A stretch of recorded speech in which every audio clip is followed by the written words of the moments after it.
नमस्कार। आज के इस सत्र में हम वन वर्ड सब्स्टिट्यूशन की अपनी चर्चा को आगे बढ़ाएंगे। कुछ नए शब्द सीखेंगे। स्रोत हमारा वही पीडीएफ नोट्स हैं और आज क्रम संख्या रहेगी 1767 से 1823 तक। हमारा मकसद है कि इन शब्दों को आप जानते हैं, अच्छी तरह समझें, परिभाषाएं आसान लगें और हाँ, कुछ मेमोनिक्स मतलब याद रखने के तरीके भी देखें, क्योंकि अच्छी वोकैबुलरी वो कम्युनिकेशन को दमदार बनाती है ना? बिल्कुल बिल्कुल सही कहा। सही शब्द चुनना मतलब विचारों को साफ तौर पर रखना और अपनी बात असरदार तरीके से कहना। तो हम हर परिभाषा को ध्यान से देखेंगे, जैसा स्रोत में है उसे सरल हिंदी में समझने की कोशिश करेंगे ताकि सभी को आसानी हो। बहुत बढ़िया।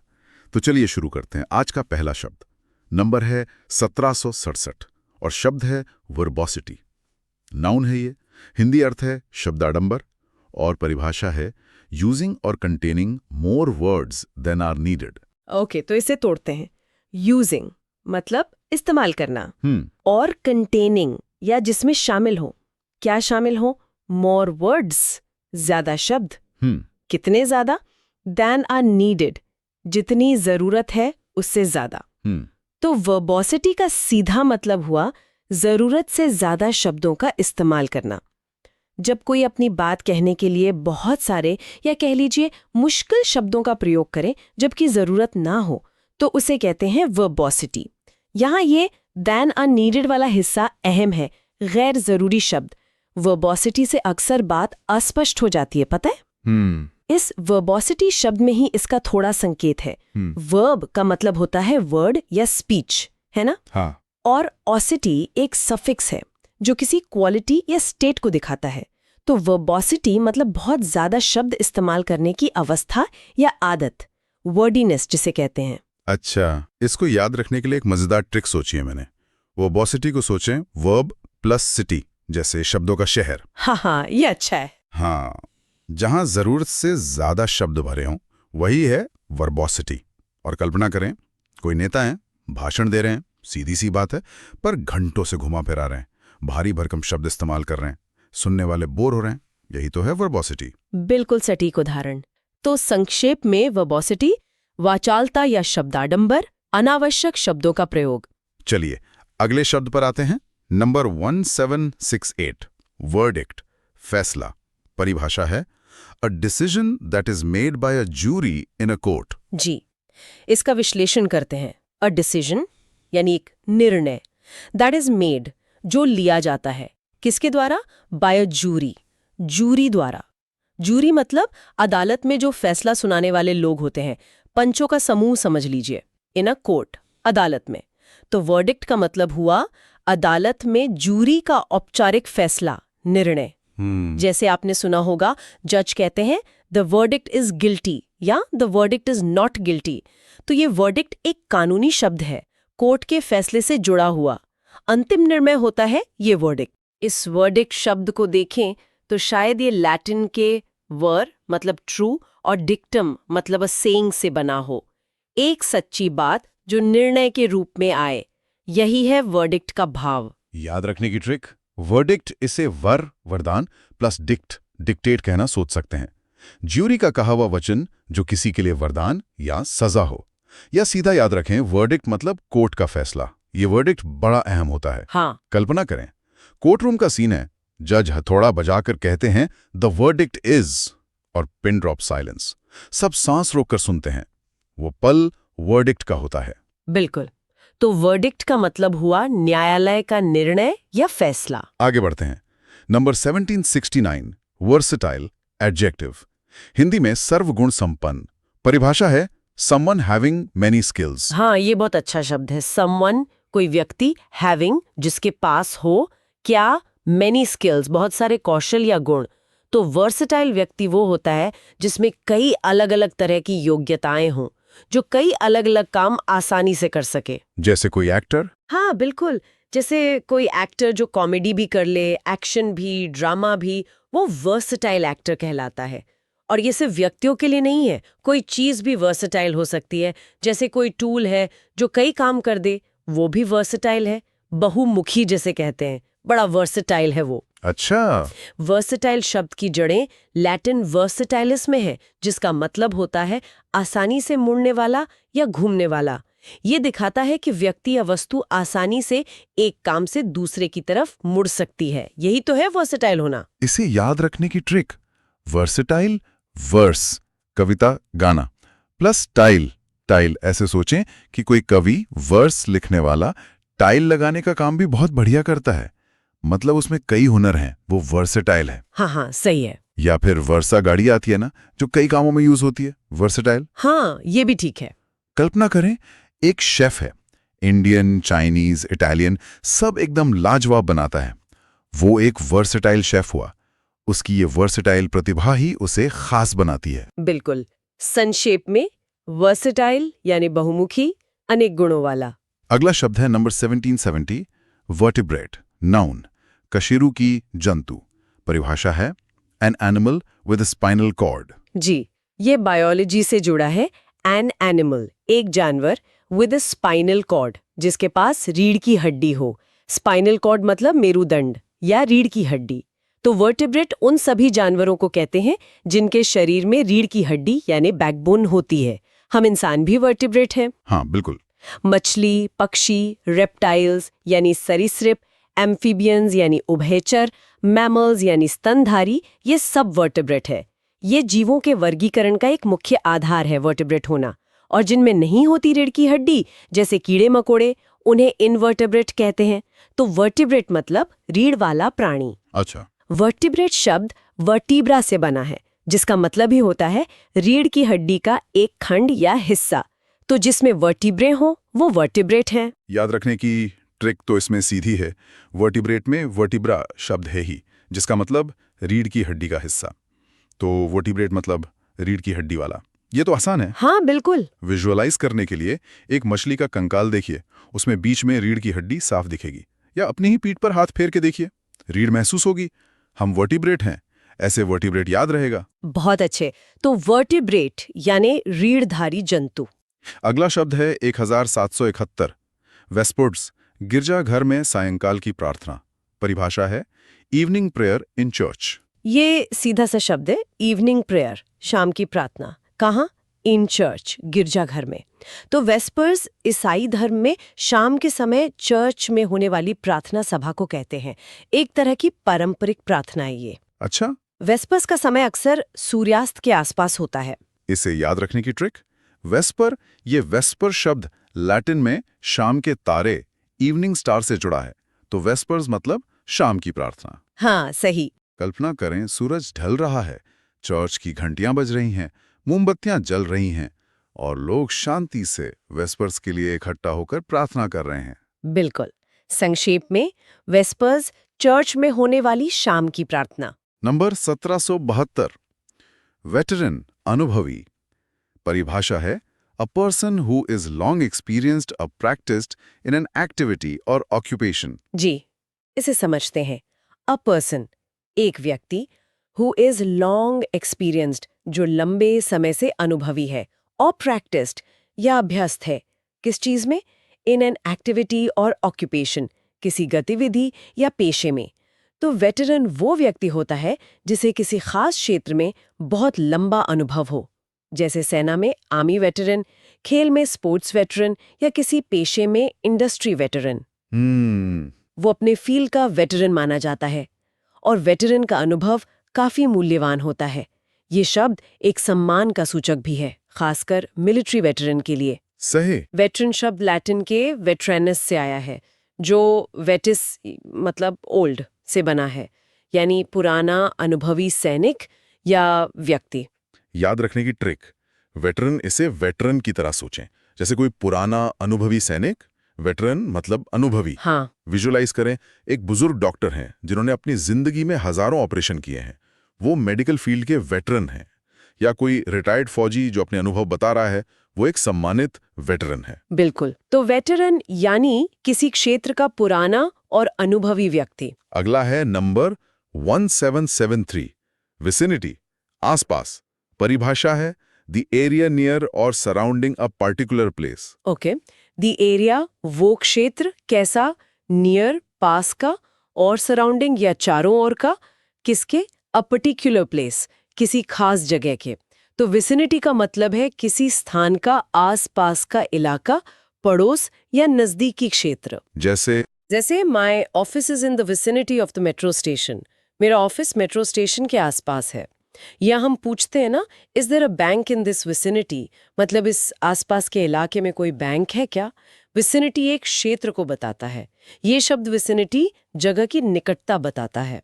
याद रखने की ट्रिक, विसिनिटी वीसी साहब निकट ही रहते हैं, तो विसिनिटी मतलब निकटता या आसपास का क्षेत्र। हाँ, ये ठीक है। विजुअलाइज करें, आप मैप पर एक हॉस्पिटल देख रहे हैं, उसके चारों ओर का जो 1-2 किलोमीटर का एरिया है वो उस हॉस्पिटल की विसिनिटी है। बिल्कुल। संक्षेप में विसिनिटी यानी किसी स्थान का निकटवर्ती क्षेत्र या आसपास। नंबर 177, विलन, एन, खलनायक। परिभाषा दी है, person who portrays bad character roles in cinema. जी। पर्सन, व्यक्ति, हु पोर्ट्रेज, जो भूमिका निभाता है। कैसी भूमिका? बैड कैरेक्टर रोल्स, बुरे चरित्र की भूमिकाएं। कहाँ? In cinema. सिनेमा में। हालांकि विलेन का मतलब आमतौर पर दुष्ट या बुरा व्यक्ति होता है, पर यहाँ परिभाषा सिनेमा पर फोकस कर रही है। फिल्मों या कहानियों में जो नेगेटिव किरदार होता है, जो हीरो के खिलाफ होता है, उसे विलेन कहते हैं। हाँ, हिंदी फिल्मों के विलन तो बहुत मशहूर हैं। बिल्कुल, अमरीश पुरी, प्राण, अमजद खान। हर अच्छी कहानी में एक दमदार विलेन होता ही है। दर्शक हीरो के साथ साथ विलेन को भी याद रखते हैं। याद रखने की ट्रिक, विलन तो हम सबको पता ही है, हिंदी फिल्मों वाला विलन। विलन मतलब बुरा आदमी या खलनायक। हाँ। विजुअलाइज करें, गब्बर सिंह, मुगैम्बो, शाकाल, ये सब बॉलीवुड के यादगार विलन हैं। उनका लुक, डायलॉग्स, वो विलन वाला अंदाज। हाँ, विलेन यानी खलनायक, खासकर कहानी या फिल्म का बुरा पात्र। निर्दोष ठहराना। परिभाषा है, टू शो और स्टेट दैट समवन और something is not guilty of something, prove to be right in court. ये एक वर्ब है, क्रिया। टू शो और स्टेट, दिखाना या कहना। क्या?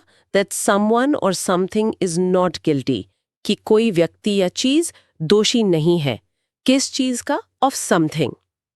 दूसरी परिभाषा भी है, prove to be right in court, अदालत में सही साबित होना। तो विंडिकेट का मतलब है किसी पर लगे आरोप या शक को गलत साबित करके उसे निर्दोष या सही ठहराना। अच्छा। जब सबूत किसी को बेगुनाह साबित कर देते हैं तो कहते हैं कि उसे विंडिकेट कर दिया गया। ये एक तरह से न्याय मिलना है। सच सामने आया तो वो विंडिकेट हो गया। आखिरकार उसे विंडिकेट किया गया। विंडिकेट शब्द लैटिन विंडिकेर से आया है, जिसका मतलब दावा करना या बदला लेना या आजाद करना हो सकता है। यहाँ आजाद करने वाला अर्थ करीब है आरोपों से मुक्त करना। याद रखने की ट्रिक, विंडिकेट, विन प्लस दिक्कत। दिक्कत पर जीत हासिल हुई और वो निर्दोष साबित हो गया, तो विंडिकेट मतलब निर्दोष ठहराना। सही। विजुअलाइज करें, किसी पर झूठा केस चल रहा था, पर अंत में नए सबूत मिले और कोर्ट ने उसे बरी कर दिया। वो व्यक्ति राहत महसूस कर रहा है क्योंकि वो विंडिकेट हो गया है, उसका नाम साफ हो गया है। बिल्कुल, विंडिकेट मतलब आरोप मुक्त करना, निर्दोष साबित करना। अब देखते हैं नंबर 1766, विंडिक्टिव, एडजेक्टिव, प्रतिशोधी। परिभाषा, one who is determined to take full revenge for wrongs done to him. ये एक एडजेक्टिव है, विशेषण, किसी के स्वभाव को बताता है। वन हु इज डिटर्मिन्ड, जो पक्का इरादा रखता है। किस चीज का? टू टेक फुल रिवेंज, पूरा बदला लेने का। किस लिए? For wrongs done to him, उसके साथ हुए अन्याय के लिए। तो विंडिक्टिव व्यक्ति वो होता है जिसके मन में बदला लेने की बहुत तेज इच्छा हो, जो माफ करने के बजाय बदला लेने पर ही तुला हो। प्रतिशोधी, उसका स्वभाव विंडिक्टिव है। अच्छा। विंडिक्टिव होना एक नेगेटिव गुण माना जाता है। वो छोटी छोटी बातों पर विंडिक्टिव हो जाता है। देखिए, विंडिकेट और विंडिक्टिव थोड़े मिलते जुलते लगते हैं सुनने में। हाँ, ये ध्यान रखना जरूरी है। विंडिकेट न्याय से जुड़ा है, किसी को सही साबित करना, जबकि विंडिक्टिव बदले की भावना से बिल्कुल अलग है। याद रखने की ट्रिक, विंडिक्टिव, इसे सोचें बिना देखे एक्टिव होकर बदला लेने वाला, या सीधा रिवेंज से जोड़ें, जो बदला ले वो विंडिक्टिव। ठीक है। विजुअलाइज करें, किसी कहानी का पात्र है जिसे धोखा मिला और वो सिर्फ बदले लेने की सोच रहा है, उसका हर काम बदले की भावना से हो रहा है, उसका रवैया विंडिक्टिव है। हाँ, विंडिक्टिव यानी बदला लेने वाला, प्रतिशोधी स्वभाव का। नंबर 1777 वर्च्यू एन सद्गुण। परिभाषा ethically good behaviour one has. Ethically good behaviour, नैतिक रूप से अच्छा व्यवहार या आचरण। वन हैज जो किसी व्यक्ति में होता है। तो वर्च्यू का मतलब है नैतिक गुण, अच्छाई, सदाचार, नेकी, जैसे ईमानदारी, दया, साहस, संयम, ये सब वर्च्यू के उदाहरण हैं। अच्छा, वर्च्यू शब्द वाइस यानी अवगुण का विलोम है। हर इंसान में कुछ ना कुछ वर्च्यू होता है। वर्च्यू को महत्व देना अच्छी बात है। कहते हैं ना, पेशेंस इज अ वर्च्यू, धैर्य एक सद्गुण है। हाँ सुना है। वर्च्यू लैटिन वर्टिस से आया है, जिसका अर्थ स्ट्रेंथ, पावर या एक्सीलेंस होता था, खासकर मॉरल एक्सीलेंस यानी नैतिक उत्कृष्टता। याद रखने की ट्रिक, वर्च्यू वर प्लस ट्रू। जो गुण श्रेष्ठ और सच्चा हो वही वर्च्यू है, सद्गुण। सही। विजुलाइज करें मदर टेरेसा का जीवन, जो दया और सेवा जैसे वर्च्यू से भरा था। उनके काम उनके महान वर्च्यू को दिखाते हैं। बिल्कुल, वर्च्यू यानी सद्गुण, नैतिक उत्कृष्टता, अच्छाई। अगला शब्द है 1778 विर्चुओजो एन कला प्रवीण व्यक्ति। परिभाषा a person who possesses outstanding technical ability in a particular art और फील्ड। जी, अ पर्सन एक व्यक्ति, हु पोजेसेस जिसके पास है, क्या है? आउटस्टैंडिंग टेक्निकल एबिलिटी, असाधारण तकनीकी क्षमता या कौशल, किसमें? इन अ पर्टिकुलर आर्ट और फील्ड, किसी विशेष कला या क्षेत्र में, खासकर संगीत में।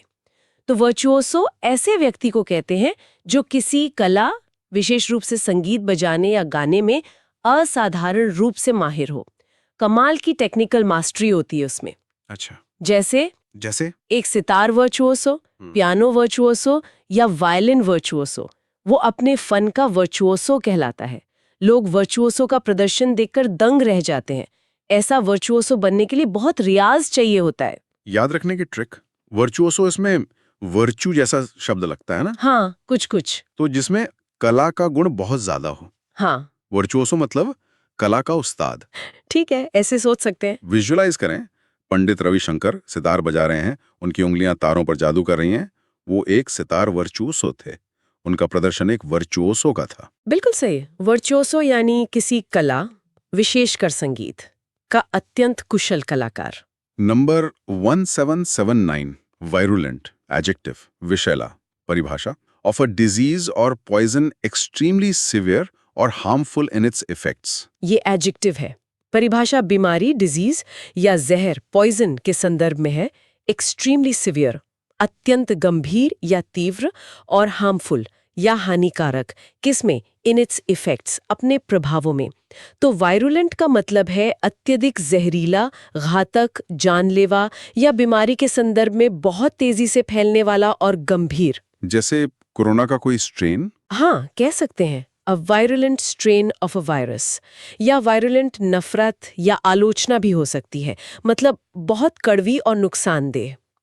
ये वायरुलेंट बीमारी तेजी से फैल रही है, उस वायरुलेंट जहर से बचना होगा। वायरुलेंट शब्द लैटिन वायरुलेंटस से आया है, जो वायरस यानी पॉइजन से बना है। तो इसका मूल अर्थ ही पॉइजनस यानी जहरीला है। याद रखने की ट्रिक, विरुलेंट सुनने में वायरस जैसा लगता है और वायरस अक्सर हानिकारक होते हैं। तो विरुलेंट मतलब बहुत खतरनाक, जहरीला। हाँ, ये कनेक्शन मदद करेगा। विजुलाइज करें, एक लैब में वैज्ञानिक हैं, एक खतरनाक वायरस पर काम कर रहे हैं जो बहुत विरुलेंट है। पूरी सावधानी बरत रहे हैं। या किसी सांप का जहर जो बहुत विरुलेंट है। सही। विरुलेंट यानी अत्यधिक विषैला, उग्र, घातक या तीव्र। अब है नंबर 1780 विजनरी। स्रोत में हिंदी अर्थ काल्पनिक दिया है, पर परिभाषा थोड़ी अलग है। One who can think about the future with imagination and wisdom. हाँ, यहाँ थोड़ा ध्यान देना होगा।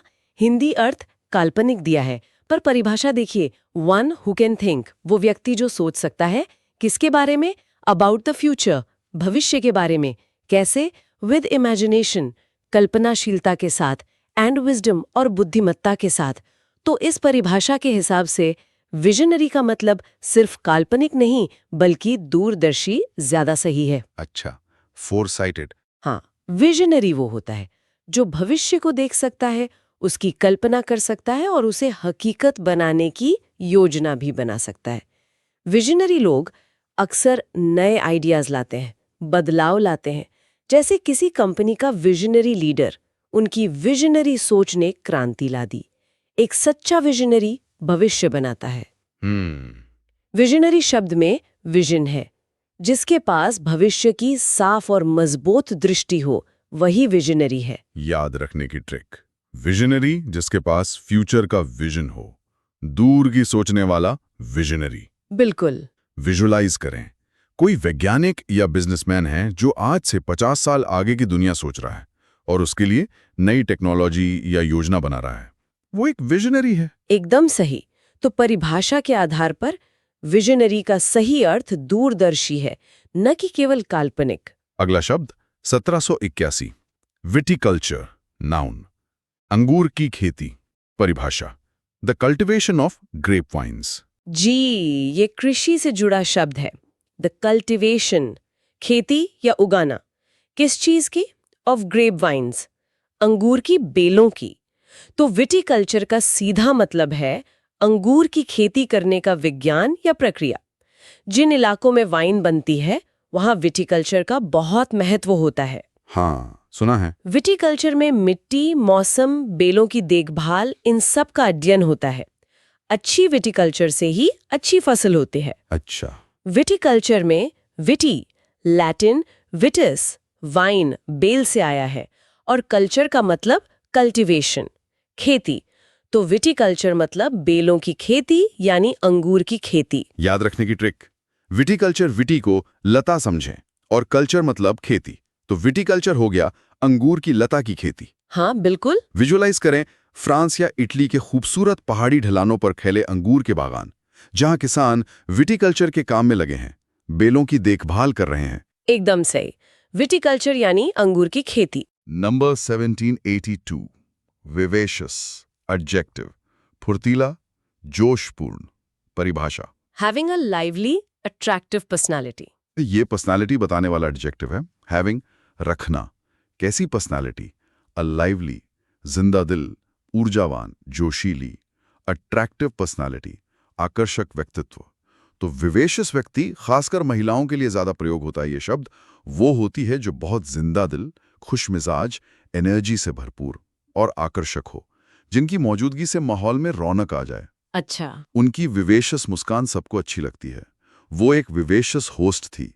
उसका विवेशियस स्वभाव उसे लोकप्रिय बनाता है। विवेशियस लोग जीवन से भरे लगते हैं। विवेशियस लैटिन विवैक्स से बना है, जिसका मतलब है लाइवली, जो विवेरे से निकला है।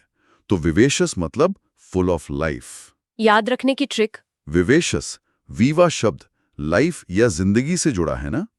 जैसे वीवा क्वेश्चन स्कूल कॉलेज में होते थे, तो जो जिंदगी से भरपूर, जिंदा दिल हो, वो विवेशियस। सही कनेक्शन है। विजुअलाइज करें, एक पार्टी है, उसमें कोई महिला है जो खुलकर हंस रही है, लोगों से बड़े उत्साह से मिल रही है और उसकी एनर्जी पूरे कमरे में महसूस हो रही है। वो विवेशियस है। उसका विवेशियस अंदाज यादगार है।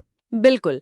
विवेशियस यानी जिंदा दिल, जोशीला, आकर्षक और जीवन से भरपूर। नंबर 1783, वॉलेटाइल, एडजेक्टिव, परिवर्तनशील। परिभाषा है a substance easily evaporated eight normal temperatures. Okay, यहाँ वॉलेटाइल के दो मुख्य अर्थ हैं, दोनों समझने जरूरी हैं। पहली परिभाषा विज्ञान वाली है। अ सब्सटेंस, एक पदार्थ जो क्या होता है? इजीली इवेपोरेटेड, आसानी से वाष्पित हो जाता है, भाप बन जाता है। कब? एट नॉर्मल टेम्परेचर्स, सामान्य तापमान पर। जैसे पेट्रोल। हाँ, बिल्कुल। Petrol, ether, nail polish remover, ये वॉलेटाइल लिक्विड हैं, जल्दी उड़ जाते हैं। लेकिन वॉलेटाइल का दूसरा और शायद ज्यादा आम अर्थ है अस्थिर, चंचल, परिवर्तनशील, जो तेजी से बदल सकता है। जैसे वॉलेटाइल मार्केट, वॉलेटाइल सिचुएशन या वॉलेटाइल टेम्पर, गुस्सा जो जल्दी भड़क जाए। स्थिति काफी वॉलेटाइल है, उसका मूड बहुत वॉलेटाइल रहता है। अच्छा, दोनों मतलब है। जी। वॉलेटाइल लैटिन वॉलेटाइल से आया है, मतलब फ्लाइंग या स्विफ्ट, तेज। ये वोलारे टू फ्लाई से बना है। तो जो उड़ जाए, वाष्पशील, या तेजी से बदल जाए, अस्थिर, वो वॉलेटाइल है। याद रखने की ट्रिक, वॉलेटाइल उड़ता हुआ, जो आसानी से उड़ जाए भाप बन के या बदल जाए अस्थिर। पेट्रोल भी वॉलेटाइल है, शेयर बाजार भी वॉलेटाइल होता है। सही। विजुअलाइज करें, शेयर बाजार का ग्राफ है, अचानक ऊपर फिर अचानक नीचे, ये वॉलेटाइल मार्केट है। या किसी का गुस्सा एक पल में आया, अगले में शांत, उसका स्वभाव वॉलेटाइल है। बिल्कुल। वॉलेटाइल यानी वाष्पशील या अस्थिर, परिवर्तनशील। नंबर 1784, वोलिशन, इच्छा शक्ति। परिभाषा, द फैकल्टी और power of using one's will. The faculty of power, वो क्षमता या शक्ति। किस चीज की? ऑफ यूजिंग वंस विल, अपनी इच्छा शक्ति या मर्जी का उपयोग करने की। तो वोलिशन का मतलब है अपनी मर्जी, इच्छा शक्ति, संकल्प या चुनाव करने की आजादी या शक्ति। जब कोई काम अपनी वोलिशन से किया जाता है तो मतलब है कि वो अपनी मर्जी से, स्वेच्छा से किया गया है, बिना किसी बाहरी दबाव के। जैसे he joined the army of his own volition, वो अपनी मर्जी से सेना में भर्ती हुआ। ये उसकी अपनी वोलिशन थी। वोलिशन निर्णय लेने और काम करने की अंदरूनी शक्ति है। क्या ये आपकी वोलिशन है? वोलिशन लैटिन वोलो, आई विश, मैं चाहता हूं, से जुड़ा है। ये विल, इच्छा से संबंधित है। याद रखने की ट्रिक, वोल्यूशन वोट, हम अपनी इच्छा वोल्यूशन से देते हैं। वोल्यूशन मतलब इच्छा शक्ति या मर्जी। हाँ, ये अच्छा है। विजुलाइज करें, कोई व्यक्ति है जो स्मोकिंग छोड़ने का पक्का फैसला करता है और उस पर अमल करता है। ये उसकी वोल्यूशन यानी इच्छा शक्ति का प्रदर्शन है। उसने यह अपनी वोल्यूशन से किया। बिल्कुल। वॉलिशन यानी अपनी मर्जी, इच्छा शक्ति या संकल्प। अगला है 1785, वॉली, तीर की बौछार। स्रोत में परिभाषा है, अ ग्रुप ऑफ एरोज। परिभाषा के अनुसार अ ग्रुप ऑफ एरोज, तीरों का एक समूह। तो स्रोत के हिसाब से वॉली का मतलब है एक साथ छोड़े गए तीरों का समूह, बौछार। हालांकि वॉली शब्द का प्रयोग सिर्फ तीरों तक सीमित नहीं है। इसे गोलियों की बौछार, अ वॉली ऑफ बुलेट्स, पत्थरों की बौछार के लिए भी इस्तेमाल करते हैं। अच्छा। यहाँ तक कि सवालों की बौछार, अ वॉली ऑफ क्वेश्चंस, या गालियों की बौछार, अ वॉली ऑफ अब्यूज के लिए भी यूज होता है। और वॉलीबॉल खेल का नाम भी इसी से जुड़ा है। हाँ, ये तो है। पर स्रोत में वॉली का अर्थ तीर की बौछार दिया है, तो हमें वो ध्यान रखना है। याद रखने की ट्रिक, वॉली वॉलीबॉल की तरह सोचें। जैसे गेंद हवा में रहती है, वैसे ही हवा में एक साथ कई तीर या गोलियां। वॉली। ठीक है। विजुअलाइज करें, पुरानी लड़ाई का सीन है। किले की दीवार से सैनिक नीचे दुश्मन पर एक साथ कई तीर छोड़ रहे हैं। ये तीरों की वॉली है। सही। स्रोत के अनुसार वॉली यानी तीरों का समूह या बौछार, पर इसका व्यापक अर्थ भी है। नंबर 178, वॉलंटरी, एडजेक्टिव, स्वयंसेवी। परिभाषा, of one's own free will. ये एडजेक्टिव है, of one's own free will, अपनी स्वतंत्र इच्छा या मर्जी से। तो वॉलंटरी का मतलब है स्वैच्छिक, यानी जो अपनी मर्जी से किया जाए, बिना किसी मजबूरी या दबाव के, अक्सर बिना पैसों के। जैसे वॉलंटरी डोनेशन। हाँ, स्वैच्छिक दान, या वॉलंटरी सर्विस, स्वैच्छिक सेवा, वॉलंटरी रिटायरमेंट, स्वैच्छिक सेवानिवृत्ति। ये काम पूरी तरह वॉलंटरी है। क्या आपकी भागीदारी वॉलंटरी है? ये एक वॉलंटरी संगठन है। वॉलंटरी शब्द भी लैटिन वॉलंटारियस, विलिंग, से आया है, जो वॉलंटास, विल, इच्छा से बना है। ये वॉल्यूशन से जुड़ा शब्द है। याद रखने की ट्रिक, वॉलंटरी में वॉलंटियर, स्वयं सेवक शब्द छुपा है, जो अपनी मर्जी से काम करता है।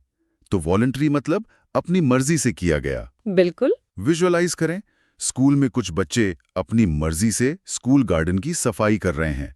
ये उनका वॉलंटरी काम है। या ब्लड डोनेशन कैंप में लोग वॉलंटरी रक्तदान कर रहे हैं। एकदम सही। वॉलंटरी यानी स्वैच्छिक, अपनी मर्जी से किया गया। और इसी से जुड़ा है अगला शब्द, नंबर 1787, वॉलंटियर, स्वयं सेवक। परिभाषा, one who offers one services without being forced. ये नाउन है उस व्यक्ति के लिए जो वॉलंटियर काम करता है। वन हु ऑफर्स, वो व्यक्ति जो पेशकश करता है। किस चीज की? वंस सर्विसेज, अपनी सेवाओं की। कैसे? विदाउट बीइंग फोर्स्ड, बिना किसी दबाव या मजबूरी के। तो वॉलंटियर वो व्यक्ति होता है जो अपनी मर्जी से, अक्सर बिना सैलरी के, किसी सामाजिक काम या किसी की मदद के लिए अपनी सेवा देता है। जो ऐसे रेड क्रॉस के वॉलंटियर, हाँ बिल्कुल, या किसी इवेंट में मदद करने वाले वॉलंटियर। कई वॉलंटियर्स इस नेक काम में लगे हैं, हमें और वॉलंटियर चाहिए। क्या आप वॉलंटियर बनना चाहेंगे? याद रखने की ट्रिक, वॉलंटियर जो वॉलंटरी अपनी मर्जी से काम करे वो वॉलंटियर। सीधा है। विजुअलाइज करें, कहीं बाढ़ आई है, उसके बाद राहत कार्य में मदद करते हुए लोग दिख रहे हैं जिन्होंने बिना किसी स्वार्थ के अपना समय दिया है, वे सब वॉलंटियर हैं। सही, वॉलंटियर यानी स्वयं सेवक। नंबर 17, 88, वोरेशियस, एडजेक्टिव, लालची, पेटू। परिभाषा, वन हु इज ग्रीडी। परिभाषा दी है वन हु इज ग्रीडी, जो लालची है, और हिंदी अर्थ लालची पेटू। लेकिन वोरेशियस का प्रयोग थोड़ा और विशिष्ट है। ये अक्सर किसी चीज के प्रति बहुत तीव्र, कभी न खत्म होने वाली इच्छा या भूख दिखाता है, खासकर खाने के संदर्भ में।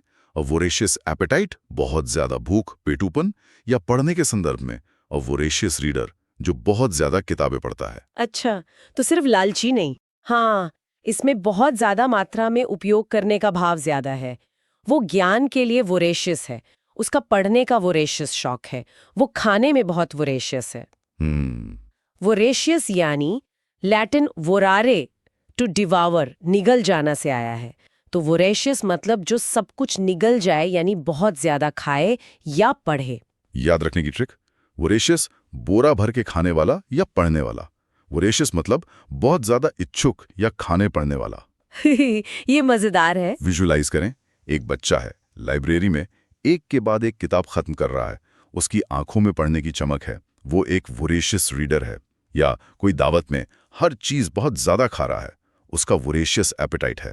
बिल्कुल, वोरेशियस यानी अत्यधिक खाने वाला, पढ़ने वाला, या किसी चीज का तीव्र इच्छुक, इंसेशिएबल। नंबर 17, 89, वॉयज, नाउन, समुद्री यात्रा।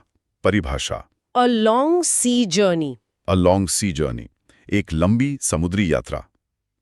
तो वॉयज शब्द खासतौर पर लंबी यात्रा के लिए इस्तेमाल होता है, और वो भी समुद्र के रास्ते। अच्छा, सिर्फ समुद्र के रास्ते? हाँ, मुख्य रूप से। हवाई जहाज की यात्रा फ्लाइट है, ट्रेन बस की जर्नी या ट्रिप हो सकती है, लेकिन समुद्र पर की गई लंबी यात्रा वॉयज कहलाती है। जैसे वास्को डी गामा का भारत तक का वॉयज, क्रिस्टोफर कोलंबस का प्रसिद्ध वॉयज। पुराने जमाने में समुद्री वॉयज बहुत मुश्किल होते थे। यह उनका पहला वॉयज था। वॉयज शब्द फ्रेंच से आया है, जो लैटिन वियाटिकम, यात्रा के लिए प्रावधान से निकला, जो विया, रास्ता से जुड़ा है। याद रखने की ट्रिक, वॉयज वो जहाज से लंबी समुद्री यात्रा पर गया। वॉयज मतलब लंबी समुद्री यात्रा। सही, वॉयज यानी लंबी समुद्री यात्रा। अगला ने नंबर 1790, वल्नरेबल, एडजेक्टिव, असुरक्षित। परिभाषा, exposed to the possibility of being attacked or harmed, either physically or emotionally. ये बहुत जरूरी शब्द है आजकल। वल्नरेबल, खुला हुआ, असुरक्षित, चपेट में आने योग्य। किस चीज की? टू द पॉसिबिलिटी, इस संभावना के प्रति। किस संभावना? Of being attacked or harmed, हमला होने या नुकसान पहुंचने की। कैसे? आइदर फिजिकली और इमोशनली, चाहे शारीरिक रूप से या भावनात्मक रूप से। तो वल्नरेबल का मतलब है कमजोर, असुरक्षित, नाजुक, जिसे आसानी से चोट पहुंचाई जा सके या नुकसान पहुंचाया जा सके। जैसे बच्चे या बुजुर्ग। हाँ, बच्चे, बूढ़े या बीमार लोग अक्सर ज्यादा वल्नरेबल होते हैं। कंप्यूटर सिस्टम भी वायरस के प्रति वल्नरेबल हो सकते हैं। अपनी भावनाओं को किसी के सामने रखना भी हमें वल्नरेबल महसूस करा सकता है। हमें समाज के वल्नरेबल वर्गों का ध्यान रखना चाहिए। ये किला दुश्मनों के लिए वल्नरेबल था। वल्नरेबल लैटिन वल्नरेबलिस से आया है, जो वल्नस यानी घाव से बना है। तो वल्नरेबल मतलब जिसे घाव लग सके, यानी चोट पहुंचने योग्य। याद रखने की ट्रिक, वल्नरेबल, जिसके पास बल न रहा वो कमजोर, असुरक्षित, वल्नरेबल। हाँ, ये याद रखने में मदद करेगा। विजुअलाइज करें, तूफान आया है, उसके बाद एक अकेला पेड़ है जो आधा उखड़ चुका है, वो और ज्यादा गिरने के लिए वल्नरेबल है। या कोई व्यक्ति अपनी निजी परेशानी किसी से बता रहा है, वो उस समय भावनात्मक रूप से वल्नरेबल महसूस कर सकता है। बिल्कुल। वल्नरेबल यानी जिसे आसानी से शारीरिक या भावनात्मक चोट पहुंच सके, असुरक्षित, संवेदनशील। नंबर 1791, वैग। नाउन में है मस्खरा। परिभाषा, a jocular person who is full of amusing anecdotes. ये शब्द अब थोड़ा कम सुनने में आता है। अ जॉक्यूलर पर्सन, एक मजाकिया हंसमुख व्यक्ति, हु इज फुल ऑफ, जो भरा हुआ है, किस चीज से? अम्यूजिंग एनेक्डोट्स, मनोरंजक छोटे किस्सों या कहानियों से। तो वैग ऐसे मजाकिया और बातूनी व्यक्ति को कहते हैं जो हमेशा हंसी मजाक करता रहता है और जिसके पास सुनाने के लिए ढेरों मजेदार किस्से हों। पार्टी का वैग था वो, सबको हंसा रहा था। शेक्सपियर ने भी वैग शब्द का प्रयोग किया है। अच्छा, याद रखने की ट्रिक। वैग जैसे कुत्ते की पूंछ हिलती है, हाँ, उसी में हाँ। वैसे ही ये इंसान अपनी बातों से सबको खुश रखता है, हंसाता रहता है। Alright. वैग मतलब मस्खरा। हाँ, ये ठीक है। विजुअलाइज करें, पुराने जमाने की कोई महफिल है, उसमें एक विदूषक जैसा व्यक्ति बैठा है जो अपनी मजेदार बातों और किस्सों से राजा और दरबारियों को हंसा रहा है। वो एक वैग है। सही। वैग यानी मस्खरा, विनोदी या हंसोड़ व्यक्ति। नंबर 1792, वेफ। नाउन, लावारिस बच्चा। परिभाषा, forsaken और neglected child who has no home and spends most of his time on the streets. ये एक दुखद स्थिति बताने वाला शब्द है। वेफ, त्यागा हुआ, छोड़ा हुआ, और निग्लेक्टेड या उपेक्षित, जिसकी देखभाल न हुई हो। कौन? चाइल्ड, बच्चा। कैसा बच्चा? हु हैज नो होम, जिसका कोई घर नहीं है, और spends most of his time on the streets, और अपना ज्यादातर समय सड़कों पर बिताता है। तो वेफ अक्सर एक ऐसे दुबले पतले, गरीब, बेघर और लावारिस बच्चे को कहते हैं जो सड़कों पर भटकता मिले। ये शब्द दया जगाता है। तस्वीरों में अक्सर युद्ध से अनाथ हुए बच्चों को वेफ की तरह दिखाया जाता है। याद रखने की ट्रिक, वेफ सुनने में वाइफ जैसा लगता है। सोचें, वाइफ के बिना बच्चा लावारिस वेफ हो गया। ये सिर्फ याद रखने के लिए, इसका असली मतलब से कोई लेना देना नहीं। वेफ मतलब लावारिस बच्चा। ठीक है, अगर याद रहता है तो। विजुअलाइज करें, चार्ल्स डिकेंस के उपन्यास होते थे ना, हाँ। उनमें कोई गरीब अनाथ बच्चा फटे कपड़ों में अकेला और भूखा सड़कों पर घूम रहा है। वो वेफ का एक क्लासिक उदाहरण है। हाँ, बिल्कुल। वेफ यानी बेघर, लावारिस, दुबला पतला और उपेक्षित बच्चा। नंबर 1793, वॉकवे, पैदल रास्ता।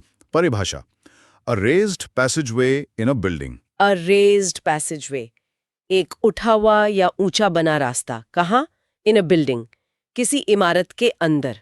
तो स्रोत की परिभाषा के अनुसार वॉकवे खास तौर पर किसी इमारत के अंदर बने ऊंचे रास्ते को कहते हैं। जैसे दो बिल्डिंग्स को जोड़ने वाला स्काई वॉक होता है, हाँ, हाँ। या मॉल वगैरह में एक फ्लोर पर बना पुल जैसा रास्ता।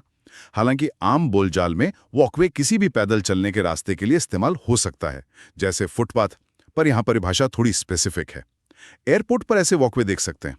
ये वॉकवे सीधा गेट तक जाता है। याद रखने की ट्रिक, वॉकवे, वॉक चलना, प्लस वे रास्ता, चलने का रास्ता। वॉकवे पर चलो। सीधा है। विजुअलाइज करें, एक बड़ा रेलवे स्टेशन है। प्लेटफॉर्म्स के ऊपर जो पुल बना होता है ना, जिस पर यात्री चलकर एक प्लेटफॉर्म से दूसरे पर जाते हैं, वो एक वॉकवे है। बिल्कुल। स्रोत की परिभाषा के अनुसार वॉकवे यानी इमारत में बना ऊंचा पैदल पथ। नंबर 1794, वॉन्डर, वर्ब, भटकना। परिभाषा, वॉक और मूव इन अ लेजरली और एमलेस वे। ये वर्ब है। वॉक और मूव, चलना या घूमना। कैसे? इन अ लेजरली, आराम से, धीरे धीरे। और एमलेस वे, या बिना किसी उद्देश्य, लक्ष्य या मंजिल के। तो वॉन्डर का मतलब है आवारा घूमना, इधर उधर भटकना, बिना किसी खास मकसद के टहलना। जैसे छुट्टियों में शहर की गलियों में वॉन्डर करना। हाँ, बिना मतलब घूमना। हाँ, अगर ध्यान भटक जाए तो भी कहते हैं my mind started to wander. हमें लक्ष्यहीन होकर वॉन्डर नहीं करना चाहिए। वो अक्सर पार्क में वॉन्डर करता है। याद रखने की ट्रिक, वंडर करते हुए, दुनिया को देखते हुए बिना लक्ष्य के घूमना, वंडर करना। वॉन्डर मतलब भटकना। हाँ, ये अच्छा कनेक्शन है। विजुअलाइज करें, एक टूरिस्ट किसी अनजान शहर में है, नक्शा नहीं देख रहा, बस यूं ही गलियों में घूमने निकल पड़ा है, नई चीजें देख रहा है, वो शहर में वॉन्डर कर रहा है। बिल्कुल। वॉन्डर यानी बिना उद्देश्य के इधर-उधर घूमना या भटकना। नंबर 1795। वॉर्डरोब, नाउन, अलमारी, परिभाषा, a place where clothes are kept. A place एक जगह, वेयर क्लोथ्स आर केप्ट जहां कपड़े रखे जाते हैं। तो वार्डरोब का सबसे आम मतलब है कपड़े रखने की अलमारी। आमतौर पर एक बड़ी खड़ी अलमारी जिसमें कपड़े टांगने और रखने की जगह होती है। हाँ, मेरे घर में है। लेकिन वार्डरोब का एक और मतलब भी है, किसी व्यक्ति के पास जितने भी कपड़े हैं उनका पूरा कलेक्शन। अच्छा। हाँ, जैसे she needs a new winter wardrobe, उसे सर्दियों के लिए नए कपड़ों की जरूरत है। उसकी वार्डरोब बहुत स्टाइलिश है, मुझे अपनी वार्डरोब ठीक करनी है। याद रखने की ट्रिक, वॉर्डरोब, वार्ड जैसे हॉस्पिटल का कमरा, प्लस रोब, लबादा, कपड़ा, कपड़े रखने का कमरा या अलमारी, वॉर्डरोब। ठीक है। विजुअलाइज करें, एक बड़ी सी लकड़ी की अलमारी खोलते हैं, उसमें करीने से शर्ट, पैंट, साड़ियां टंगी हुई हैं और रखी हैं, यही वॉर्डरोब है। सही। वॉर्डरोब यानी कपड़ों की अलमारी या किसी के कपड़ों का पूरा संग्रह। नंबर 1796। वारंट, नाउन, अधिपत्र कानूनी आदेश। परिभाषा, a legal document authorizing the police or another body to make an arrest or search premises. ये एक कानूनी शब्द है। अ लीगल डॉक्यूमेंट एक कानूनी दस्तावेज जो क्या करता है? ऑथराइजिंग, अधिकार देता है। किसको? द पुलिस और अनदर बॉडी, पुलिस या किसी और अधिकृत संस्था को। किस चीज का अधिकार? टू मेक एन अरेस्ट, गिरफ्तारी करने का, और सर्च प्रेमिसेस या किसी जगह जैसे घर या ऑफिस की तलाशी लेने का। तो वारंट एक आधिकारिक कानूनी अनुमति पत्र होता है जो अक्सर जज जारी करते हैं। पुलिस बिना वारंट के तलाशी या गिरफ्तारी नहीं कर सकती, कुछ खास स्थितियों को छोड़कर। जैसे अरेस्ट वारंट? हाँ, अरेस्ट वारंट, गिरफ्तारी का वारंट या सर्च वारंट, तलाशी का वारंट। क्या पुलिस के पास वारंट था?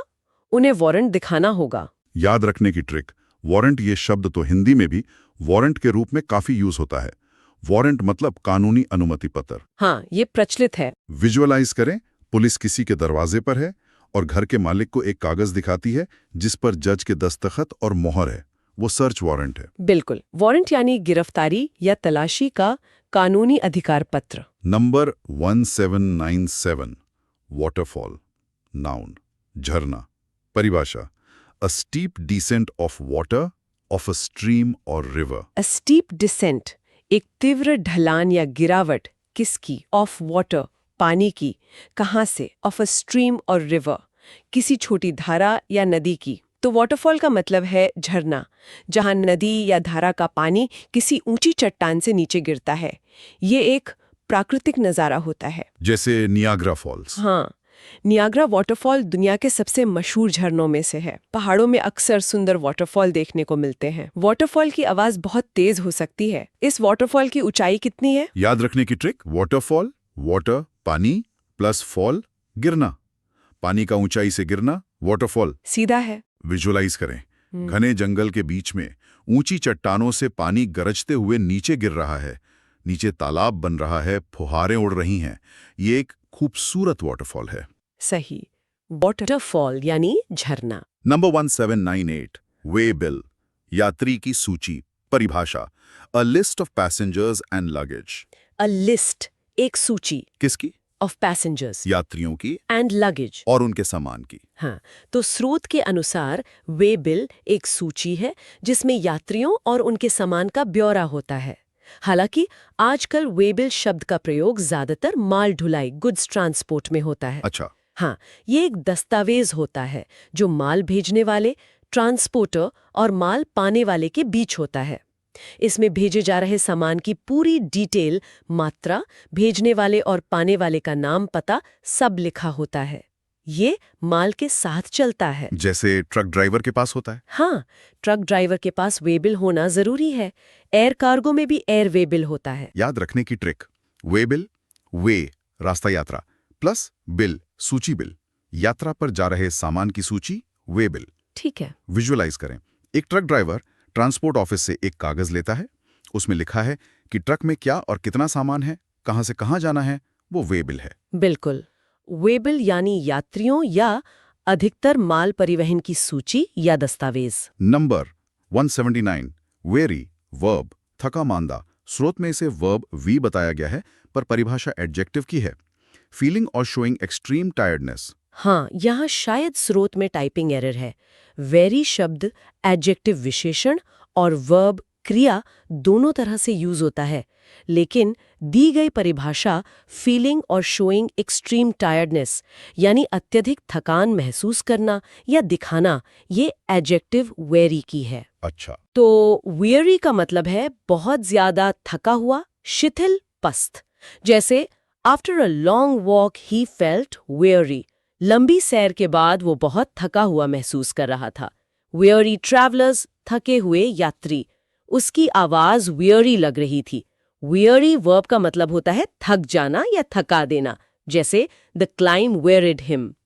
पर यहाँ परिभाषा एडजेक्टिव वाली है। याद रखने की ट्रिक। वियरी, वियर पहनना, इतना काम किया कि थक गए।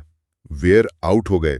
वियरी मतलब थका हुआ। हाँ, ठीक है। विजुअलाइज करें, एक यात्री है, लंबी यात्रा के बाद बस स्टॉप पर बैठा है, आंखें बोझिल हैं, कंधे झुके हैं, बहुत थका हुआ दिख रहा है, वो वियरी है। सही है।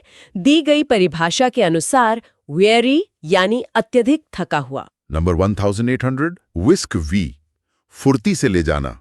परिभाषा to take someone somewhere suddenly and quickly. And quickly और तेजी से, फुर्ती से। तो विस्क का मतलब है किसी व्यक्ति या चीज को बहुत तेजी से, अचानक और अक्सर चुपचाप कहीं ले जाना या हटा देना। क्यों? अक्सर सुरक्षा कारणों से या किसी को भीड़ से बचाने के लिए ऐसा करते हैं। जैसे the witness was whisked away to a safe house. गवाह को फुर्ती से एक सुरक्षित जगह ले जाया गया। उसे इंटरव्यू के लिए विस्क किया गया। विस्क का एक और आम मतलब भी है अंडे, क्रीम वगैरह को तेजी से फेंटना। उसके लिए भी एक टूल आता है जिसे विस्क कहते हैं। हाँ, किचन में होता है। जी। याद रखने की ट्रिक, विस्की पीकर कोई फुर्ती से भाग गया। ये सिर्फ याद रखने के लिए। विस्क मतलब फुर्ती से ले जाना। विजुअलाइज करें, कोई सेलिब्रिटी एयरपोर्ट पर है, मीडिया की भीड़ है, उसके बॉडीगार्ड्स उसे घेर कर तेजी से गाड़ी की तरफ विस्क करके ले जाते हैं। बिल्कुल। विस्क यानी तेजी से या अचानक कहीं ले जाना या फेंटना। नंबर 1008 विस्पर VS फुसफुसाकर बोलना। परिभाषा speak in a very low tone. ये भी वर्ब है, स्पीक बोलना। कैसे? इन अ वेरी लो टोन, बहुत धीमी आवाज में, धीमे स्वर में। तो विस्पर का मतलब है फुसफुसाना, इतनी धीरे बोलना कि बस पास वाला ही सुन सके। लोग अक्सर राज की बातें विस्पर करके बताते हैं। हाँ, या ऐसी जगह पर विस्पर करते हैं जहां शोर करना मना हो, जैसे लाइब्रेरी। उसने मेरे कान में कुछ विस्पर किया। वे क्या विस्पर कर रहे हैं? Don't whisper.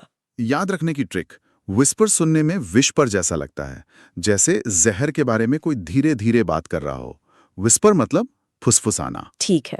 विजुअलाइज करें, क्लासरूम में एग्जाम चल रहा है, दो बच्चे एक दूसरे की तरफ झुककर बहुत धीरे धीरे कुछ बोल रहे हैं ताकि टीचर ना सुन ले। वे विस्पर कर रहे हैं। सही। विस्पर यानी फुसफुसाकर बात करना। नंबर 1802 विटल, छीलना, तराशना। परिभाषा reduce something in size, amount or extent by a gradual series of steps। ये verb है। Right. reduce something, Right. किसी चीज को कम करना। किस तरह से? हाँ। In size, amount or extent, हाँ। आकार, मात्रा या विस्तार में। कैसे कम करना? By a gradual series of steps, धीरे धीरे एक एक करके क्रम से। हाँ। तो विटल का शाब्दिक अर्थ है लकड़ी जैसी चीज को चाकू से धीरे धीरे छीलकर छोटा करना या उसे कोई आकार देना, जैसे लकड़ी से मूर्ति विटल करना। अच्छा। लेकिन इसका लाक्षणिक फिगरेटिव अर्थ भी है। हाँ। किसी चीज को धीरे धीरे कम करना या घटाना, जैसे we need to whittle down the list of candidates. हमें उम्मीदवारों की सूची को छांट कर छोटा करने की जरूरत है। लिस्ट को विटल करके छोटा कर दिया गया। अपने खर्चे विटल डाउन करना। याद रखने की trick, whittle little bye little, थोड़ा थोड़ा करके छीलना या कम करना। विटल मतलब तराशना या धीरे धीरे कम करना। हाँ, ये सही है।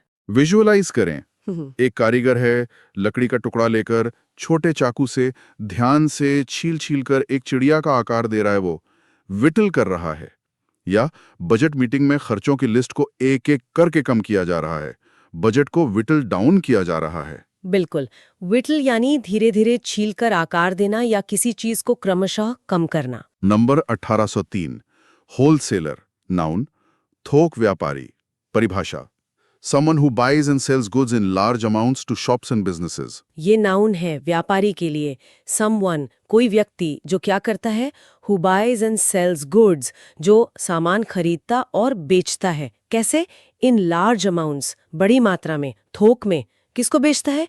to shops and businesses, दुकानों और अन्य व्यवसायों को, यानी रिटेलर्स को। तो होलसेलर वो व्यापारी होता है जो बनाने वाले मैन्युफैक्चरर से बहुत बड़ी मात्रा में सामान खरीदता है और फिर उसे छोटे दुकानदारों यानी रिटेलर्स को बेचता है। होलसेलर आमतौर पर आम ग्राहक को सीधे नहीं बेचता। अच्छा, वो बीच की कड़ी है। हाँ, सप्लाई चेन का हिस्सा। होलसेलर से खरीदने पर रिटेलर को सस्ता पड़ता है। ये शहर का सबसे बड़ा अनाज होलसेलर है। याद रखने की ट्रिक, होलसेलर, होल, पूरा सारा माल बेचता है, सेल करता है। होलसेलर मतलब थोक विक्रेता। सही। विजुअलाइज करें, एक बड़ी सी मंडी है, बड़ी बड़ी दुकानें हैं, ट्रकों से माल उतर रहा है, छोटे दुकानदार वहां से बोरियों में सामान खरीद कर ले जा रहे हैं। ये बड़े दुकान वाले होलसेलर हैं। बिल्कुल, होलसेलर यानी थोक व्यापारी। नंबर 1804, विडो, नाउन, विधवा, परिभाषा, a woman whose husband is dead, especially one who has not remarried. जी, ये परिचित शब्द है। अ वुमन, एक महिला, हुज हस्बैंड इज डेड, जिसका पति मर चुका है, specially one who has not remarried, खासकर जिसने दोबारा शादी नहीं की है। तो विडो उस महिला को कहते हैं जिसके पति का देहांत हो गया हो। याद रखने की ट्रिक, विडो शब्द आमतौर पर पता ही होता है। हाँ, विडो यानी विधवा महिला। और इसी का पुरुष रूप है अगला शब्द नंबर 1805, विडोवर, नाउन, विधुर, परिभाषा, a man whose wife is dead.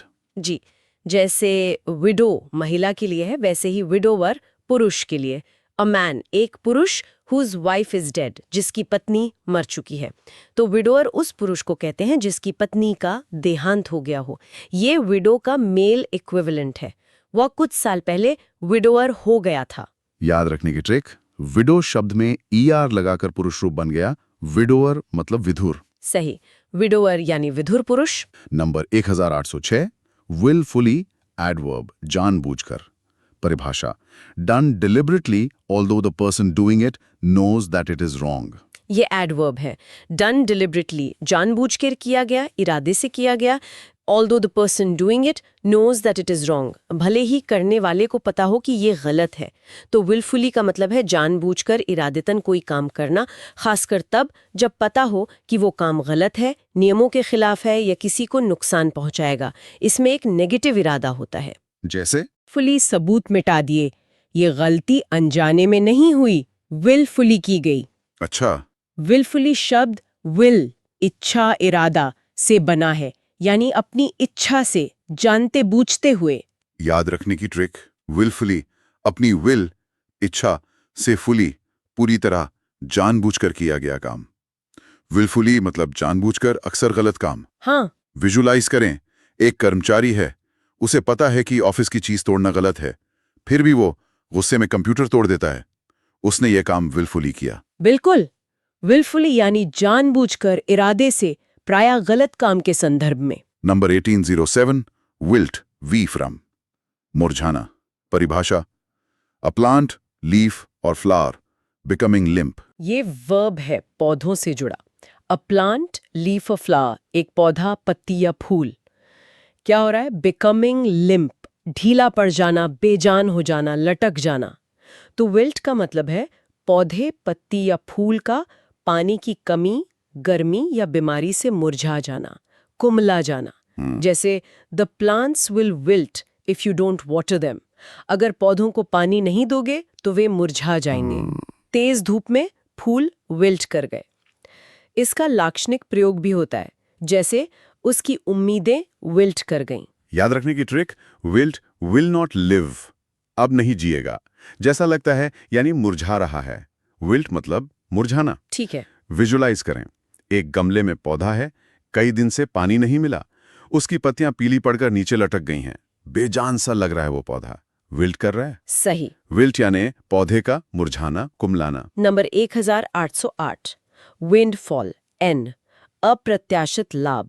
परिभाषा an unexpected piece of good fortune. Expected piece, एक अप्रत्याशित यानी जिसकी उम्मीद ना हो, हिस्सा या अंश। किसका?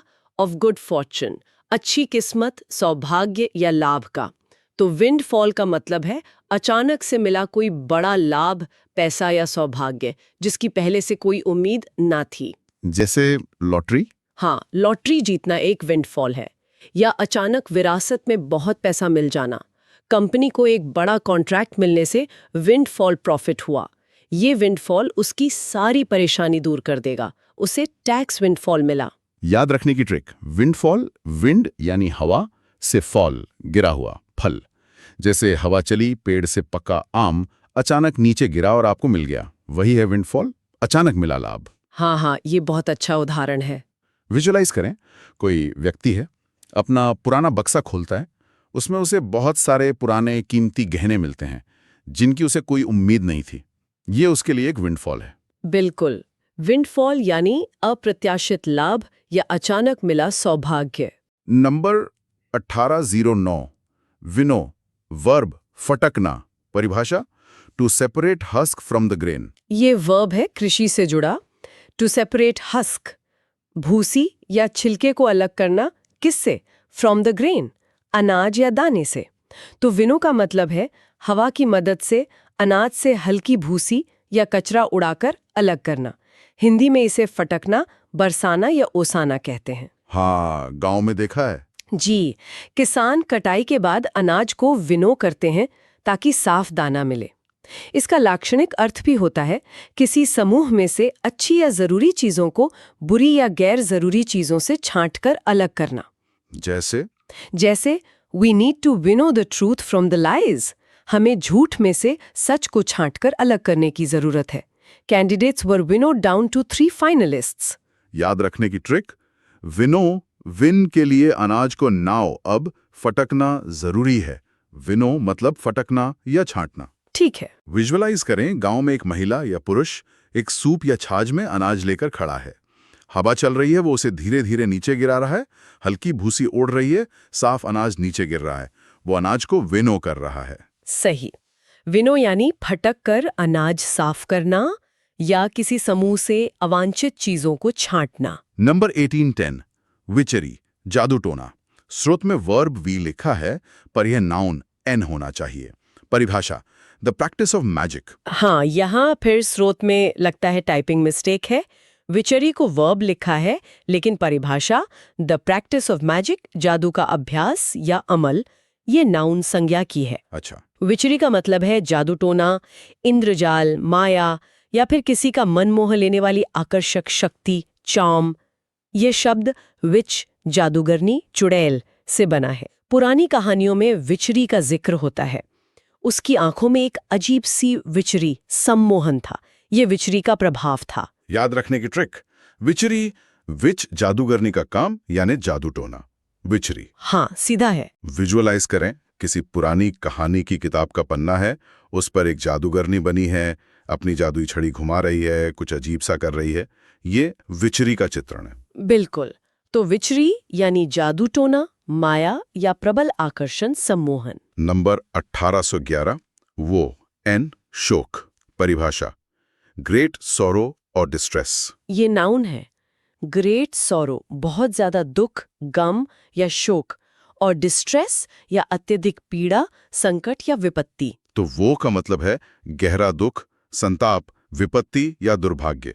ये शब्द अक्सर दुखद या गंभीर स्थितियों के लिए प्रयोग होता है। अच्छा। इसका प्लूरल वोज होता है, जिसका मतलब होता है मुसीबतें, परेशानियां, कष्ट। जैसे the financial woes of the family, परिवार की आर्थिक मुसीबतें। पुरानी अंग्रेजी में कहते थे वो इज मी, हाय मेरा दुर्भाग्य।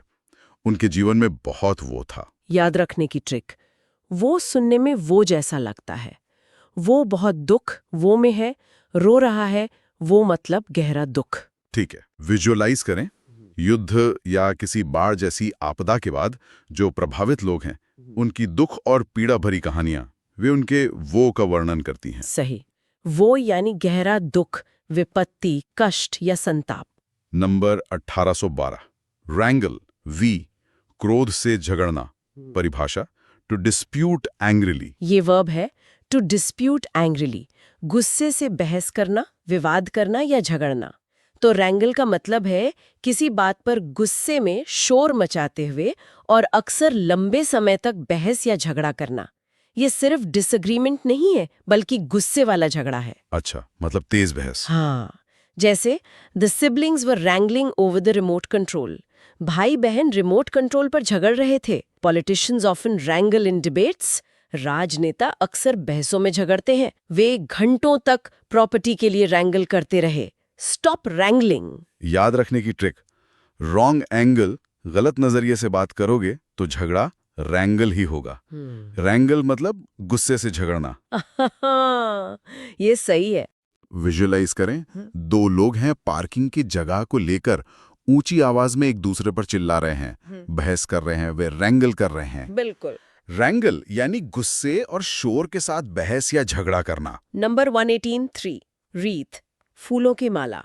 परिभाषा a decorative ring of flowers and leaves. ये नाउन है। अ डेकोरेटिव रिंग एक सजावटी गोल घेरा या छल्ला। किसका बना हुआ? ऑफ फ्लावर्स एंड लीव्स, फूलों और पत्तियों का। तो रीत का मतलब है फूलों, पत्तियों या टहनियों से बना हुआ एक गोल हार या माला। इसे सजावट के लिए इस्तेमाल करते हैं, जैसे दरवाजे पर टांगना, खासकर क्रिसमस पर। हाँ, देखा है। या फिर किसी के सम्मान में या श्रद्धांजलि देने के लिए इस्तेमाल करते हैं, जैसे किसी शहीद की कब्र या स्मारक पर चढ़ाना। उन्होंने शहीद स्मारक पर रीत चढ़ाई। दरवाजे पर एक सुंदर रीत टंगी थी। ये रीत ताजे फूलों से बनी है। याद रखने की ट्रिक, रीत रीति के अनुसार श्रद्धांजलि या सजावट के लिए फूलों का गोल हार, रीथ। इसकी स्पेलिंग ध्यान दें, WREATH। W साइलेंट है। हाँ, उच्चारण रीथ जैसा है। विजुअलाइज करें कि क्रिसमस का टाइम है, किसी घर के दरवाजे पर हरी पत्तियों और लाल रिबन वाली गोल माला सजी है, वो एक क्रिसमस रीत है। या फिर 26 जनवरी पर इंडिया गेट पर शहीदों को श्रद्धांजलि देते हुए जो फूलों की बड़ी सी गोल माला चढ़ाई जाती है, वो रीत है। सही। रीथ यानी फूलों या पत्तियों का बना गोल हार या माला। नंबर 1814 रैकेज, मलबा। परिभाषा the remains of something that has been badly damaged. ये नाउन है। द रिमेन्स, अवशेष, बचा हुआ हिस्सा। किसका? ऑफ समथिंग, किसी चीज का। कैसी चीज? That has been badly damaged, जो बुरी तरह से क्षतिग्रस्त या नष्ट हो गई हो। तो रैकेज का मतलब है किसी दुर्घटना, जैसे प्लेन क्रैश, ट्रेन एक्सीडेंट, जहाज डूबना, या किसी तबाही जैसे भूकंप या बम धमाका के बाद बची हुई टूटी फूटी चीजों का ढेर, मलबा। जैसे प्लेन रैकेज। हाँ, प्लेन रैकेज, विमान का मलबा, शिप रैकेज, डूबे जहाज का मलबा। बचाव दल रैकेज में जीवित लोगों को ढूंढ रहा था। रैकेज को हटाने में कई दिन लगे। रैकेज शब्द रेक, नष्ट करना, जहाज का टूटना से बना है, और एज सफिक्स अक्सर किसी चीज के कलेक्शन या परिणाम को दिखाता है। याद रखने की ट्रिक, रैकेज रैक होने के बाद जो पड़ा रहे, यानी मलबा। रैकेज मतलब मलबा। ठीक है। विजुलाइज करें, किसी प्लेन क्रैश साइट का सीन है। चारों ओर विमान के जले हुए टूटे फूटे टुकड़े बिखरे पड़े हैं। ये सब रैकेज है। बिल्कुल। रैकेज यानी किसी नष्ट हुई वस्तु का मलबा या अवशेष। नंबर 1815 व्रिगल, वी छटपटाना, रेंगना। स्रोत में नाउन लिखा है, पर ये वर्ब है। परिभाषा to move along with quick short twistings. हाँ, यहाँ भी स्रोत में सुधार की जरूरत लग रही है। व्रिगल को नाउन लिखा है, लेकिन परिभाषा to move along with quick short twistings, यानी तेज छोटे घुमाव या ऐंठन के साथ आगे बढ़ना या हिलना। ये एक वर्ब क्रिया का वर्णन है। अच्छा। तो रिगल का मतलब है शरीर को तेजी से हिलाना डुलाना, ऐंठना या केंचुए की तरह मुड़ते हुए रेंगना। अक्सर बच्चे बेचैनी में या कहीं से निकलने के लिए रिगल करते हैं। जैसे the worm wriggled out of the soil, केंचुआ मिट्टी से रेंग कर बाहर निकला। The baby wriggled in his father's arms, बच्चा अपने पिता की गोद में छटपटाया। Stop wriggling and sit properly. छटपटाना बंद करो और ठीक से बैठो। याद रखने की ट्रिक, रिगल रीगल की तरह नहीं, बल्कि कीड़े वर्म की तरह हिलना डुलना, ऐंठना, रिगल करना। रिगल मतलब रेंगना या छटपटाना। ये अच्छा है। विजुअलाइज करें, एक छोटा बच्चा है, डॉक्टर उसे इंजेक्शन लगाने वाला है। वो डर के मारे कुर्सी पर बैठा रिगल कर रहा है, हिल डुल रहा है। या जमीन पर गिरा हुआ केंचुआ जो मुड़ मुड़ कर आगे बढ़ रहा है, वो रिगल कर रहा है। सही। तो रिगल वर्ब यानी केंचुए की तरह रेंगना या बेचैनी से शरीर को हिलाना डुलाना या ऐंठना। नंबर 180, ज़ीनोफोबिया। नाउन, विदेशी लोगों का डर। परिभाषा, फियर ऑफ फॉरेनर्स। ये एक महत्वपूर्ण सामाजिक और मनोवैज्ञानिक शब्द है। फियर, डर, भय। किसका? ऑफ फॉरेनर्स, विदेशियों का। तो ज़ीनोफोबिया का मतलब है विदेशी लोगों, उनकी संस्कृति या उनके रीति रिवाजों के प्रति अतार्किक, इरैशनल डर, नापसंदगी या नफरत। ये सिर्फ डर नहीं, बल्कि अक्सर घृणा और पूर्वाग्रह प्रेजुडिस का रूप ले लेता है। अच्छा। ज़ीनोफोबिया भेदभाव और सामाजिक तनाव पैदा कर सकता है। दुनिया के कई हिस्सों में ज़ीनोफोबिया एक समस्या है।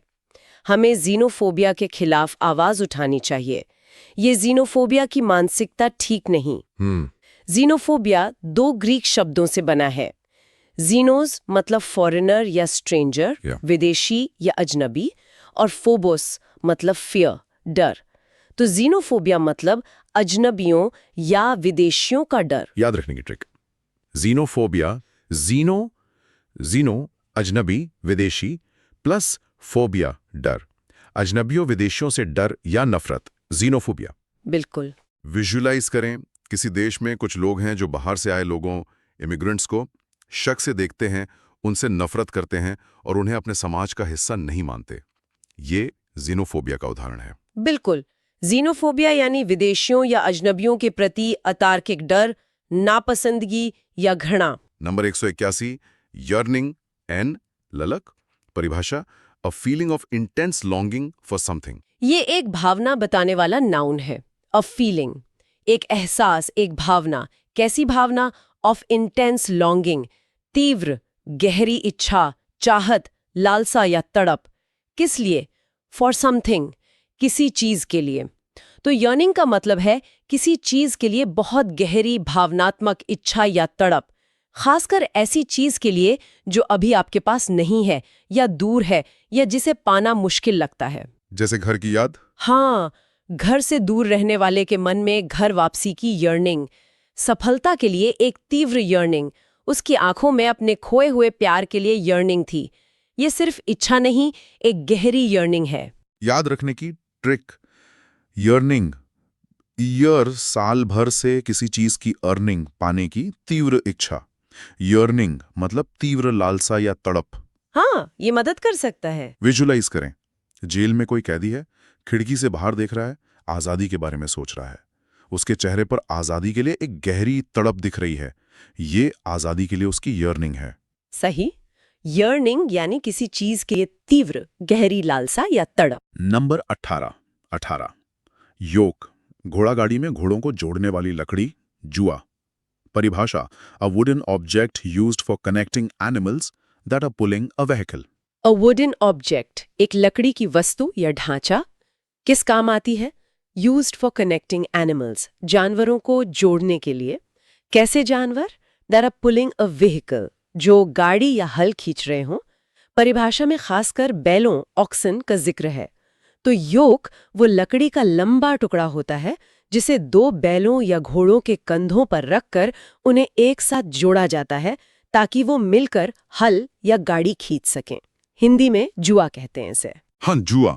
योग का लाक्षणिक अर्थ भी बहुत महत्वपूर्ण है। ये गुलामी, बंधन, बोझ या दमन का प्रतीक है। अच्छा। हाँ, जैसे freed from the yoke of poverty, गरीबी के जुए बंधन से मुक्त।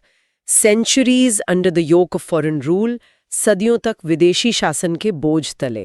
किसान ने बैलों पर योक रखा। याद रखने की ट्रिक, योक जो 2 जानवरों को एक साथ जोड़ के रखे, वो योक, योग मतलब जुआ या बंधन। सही।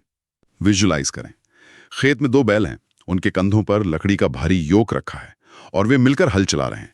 या किसी ऐतिहासिक कहानी में लोग जालिम राजा के शासन योक के खिलाफ आवाज उठा रहे हैं। बिल्कुल। योक यानी जानवरों को जोड़ने वाला जुआ, या लाक्षणिक अर्थ में बंधन, गुलामी या बोझ। नंबर 1819, यूथ एंड युवा यौवन। परिभाषा, द स्टेट और quality of being young. The state और क्वालिटी, वो अवस्था या गुण। हाँ। किसका? ऑफ बीइंग यंग, युवा या जवान होने का। हम्म, तो यूथ का पहला मतलब है युवावस्था, जवानी, नौजवानी का समय। हम्म, जैसे in his youth he travelled a lot, अपनी जवानी में उसने बहुत यात्रा की। हम्म, youth is a time of dreams, युवावस्था सपनों का समय है। हम्म, यूथ का दूसरा मतलब है युवा लोग, यानी नौजवान पीढ़ी। हम्म, जैसे the youth of our country, हमारे देश के युवा। हम्म, the future belongs to the youth. हम्म। हमें यूथ को सही मार्गदर्शन देना चाहिए। याद रखने की ट्रिक, यूथ शब्द तो काफी आम है, यंग से बनाएं। यूथ मतलब युवावस्था या युवा लोग। हाँ, ये सरल है। विजुअलाइज करें, कॉलेज का कैंपस है, वहां उत्साह से भरे हंसते बोलते भविष्य के सपने देखते हुए स्टूडेंट्स हैं, वे यूथ का प्रतिनिधित्व करते हैं। सही। यूथ यानी युवावस्था, जवानी या युवा वर्ग। नंबर 1820, ज़ेलॉट, NAL, कट्टरपंथी। परिभाषा, a person who is fanatical and uncompromising in pursuit of their religious, political और अदर आइडियल्स। ये नाउन है एक तरह के व्यक्ति के लिए। अ पर्सन, एक व्यक्ति। कैसा? हु इज फैनेटिकल, जो कट्टर है, जुनून की हद तक समर्पित है। एंड अनकॉम्प्रोमाइजिंग, और किसी भी तरह का समझौता नहीं करने वाला है। किस चीज में? इन परस्यूट ऑफ, हासिल करने या पालन करने में। किसके? देयर रिलीजियस, पॉलिटिकल और अदर आइडियल्स, अपने धार्मिक, राजनीतिक या अन्य आदर्शों या विचारों के। तो ज़ीलेट ऐसे व्यक्ति को कहते हैं जो अपने विश्वासों या विचारों को लेकर अत्यधिक कट्टर, हठी और जुनूनी हो, और दूसरों के विचारों के प्रति अक्सर इनटॉलरेंट यानी असहिष्णु हो। मतलब अपनी ही बात सही मानने वाला। हाँ, ज़ीलेट अपने नजरिए को ही एकमात्र सही मानता है। ज़ीलेट शब्द में अक्सर एक नेगेटिव भाव होता है। रिलीजियस ज़ीलेट, धार्मिक कट्टरपंथी। पॉलिटिकल ज़ीलेट। ज़ीलेट शब्द ज़ील, उत्साह, जोश, जुनून से बना है, लेकिन ज़ीलेट में ये जोश ज़रूरत से ज्यादा और कट्टरता वाला होता है। याद रखने की ट्रिक, ज़ीलॉट, जिसमें ज़ील जोश, बहुत लॉट ज्यादा हो, यानी हद से ज्यादा जोशीला, कट्टर। ज़ीलॉट मतलब कट्टरपंथी। हाँ, ये अच्छा तरीका है। विजुअलाइज करें, कोई व्यक्ति है जो किसी राजनीतिक या धार्मिक समूह का सदस्य है। वो अपने समूह के विचारों को लेकर इतना कट्टर है कि किसी भी विरोधी विचार को सुनने को तैयार नहीं और दूसरों पर अपने विचार थोपने की कोशिश करता है। वो एक ज़ीलॉट है। बिल्कुल। ज़ीलॉट यानी अपने मत या विश्वास को लेकर अत्यधिक कट्टर, जुनूनी और हठी व्यक्ति। नंबर 1821, जेनिथ, नाउन, शीर्ष बिंदु। परिभाषा, the highest point. The highest point, सबसे ऊंचा बिंदु, उच्चतम स्तर। तो जेनिथ का मतलब है शिखर, शीर्ष, पराकाष्ठा या किसी चीज का चरम बिंदु। ये शब्द असल में एस्ट्रोनॉमी यानी खगोल विज्ञान से आया है। वहां जेनिथ आकाश में ठीक हमारे सिर के ऊपर 90 डिग्री पर जो बिंदु होता है उसे कहते हैं। अच्छा, लेकिन इसका लाक्षणिक प्रयोग ज्यादा होता है। किसी की सफलता, शक्ति, प्रसिद्धि या करियर का उच्चतम बिंदु। जैसे her acting career reached its zenith in the early 2000s। उसका अभिनय करियर 2000 के दशक की शुरुआत में अपने शिखर पर पहुंच गया था। The Roman Empire was at its zenith. वह अपनी लोकप्रियता के ज़ीनिथ पर है। ज़ीनिथ का ऑपोजिट होता है नदीर, निम्नतम बिंदु। याद रखने की ट्रिक, जीनित, जीनत, शोभा, सुंदरता, हमेशा सबसे ऊपर जीनित होती है। जीनित मतलब शिखर या उच्चतम बिंदु। ठीक है। विजुलाइज करें, दोपहर के ठीक 12 बजे सूरज आसमान में लगभग अपने जीनत पर होता है, यानी सबसे ऊंचे बिंदु पर। या कोई पर्वतारोही एवरेस्ट के शिखर जीनत पर खड़ा है, झंडा फहरा रहा है। सही। जीनित यानी उच्चतम बिंदु, शिखर या पराकाष्ठा। नंबर 1822, ज़ोडिएक, नाउन, राशि चक्र। परिभाषा, a diagram showing the path of planets. परिभाषा, a diagram showing the path of planets, ग्रहों का मार्ग दिखाने वाला एक आरेख। थोड़ी अधूरी सी है।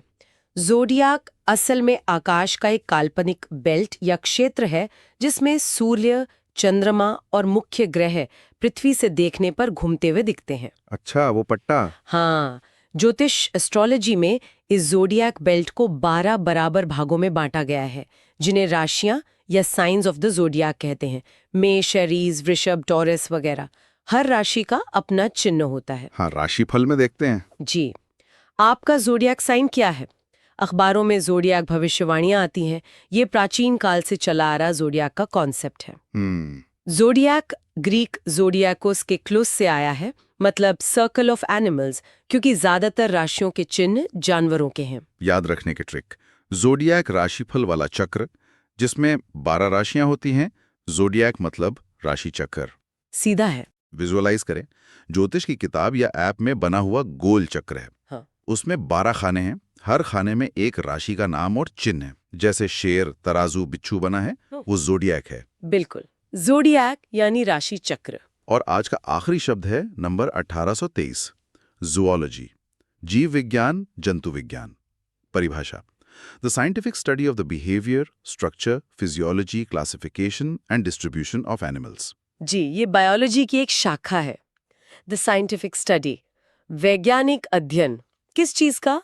ऑफ द बिहेवियर, जानवरों के व्यवहार का। स्ट्रक्चर, उनकी शारीरिक संरचना का। फिजियोलॉजी, उनके शरीर की कार्य प्रणाली का। क्लासिफिकेशन, उनके वर्गीकरण का। एंड डिस्ट्रीब्यूशन, और वे कहाँ कहाँ पाए जाते हैं, यानी उनकी वितरण का। किसके? ऑफ एनिमल्स, जानवरों का। तो ज़ूओलॉजी वो विज्ञान है जिसमें जानवरों का पूरा अध्ययन किया जाता है। ये एक बहुत बड़ा विषय है। उसने यूनिवर्सिटी में ज़ूओलॉजी पढ़ी है। ज़ूओलॉजी हमें जानवरों की दुनिया को समझने में मदद करती है। ज़ूओलॉजी के कई उपक्षेत्र हैं। ज़ूओलॉजी शब्द 2 ग्रीक शब्दों से बना है। ज़ून मतलब एनिमल, जानवर, और लोजिया मतलब स्टडी, अध्ययन। तो ज़ूओलॉजी मतलब जानवरों का अध्ययन। याद रखने की ट्रिक, ज़ूओलॉजी, ज़ू चिड़ियाघर जहां जानवर होते हैं, प्लस लॉजी अध्ययन, जानवरों का अध्ययन, ज़ूओलॉजी। बिल्कुल सही। विजुलाइज करें, एक वैज्ञानिक है, माइक्रोस्कोप से किसी कीड़े की बनावट देख रहा है या जंगल में जानवरों के व्यवहार को नोट कर रहा है, वो ज़ूओलॉजी का अध्ययन या रिसर्च कर रहा है। एकदम सही। ज़ूओलॉजी यानी जंतु विज्ञान, जानवरों का वैज्ञानिक अध्ययन। तो ये थे आज के हमारे शब्द, क्रम संख्या 1767 से लेकर 1823 तक। हमने हर शब्द की परिभाषा, उसका मतलब और उसे याद रखने के तरीकों पर मुझे लगता है विस्तार से बात की। उम्मीद है कि यह सत्र सभी सुनने वालों के लिए उपयोगी रहा होगा और ये शब्द अब ज्यादा आसानी से याद रहेंगे। निश्चित रूप से। और देखिए, शब्दावली बनाना एक लगातार चलने वाली प्रक्रिया है। आज हमने कितने अलग अलग तरह के शब्द देखे, विज्ञान से वर्टिब्रेट, ज़ूओलॉजी, समाज से ज़ीनोफोबिया, वेटरन, भावनाओं से यर्निंग, वो, व्यवहार से विवेशियस, विंडिक्टिव, और भी कई। जरा सोचिए, हर नया शब्द हमें दुनिया को और गहराई से देखने और समझने का एक नया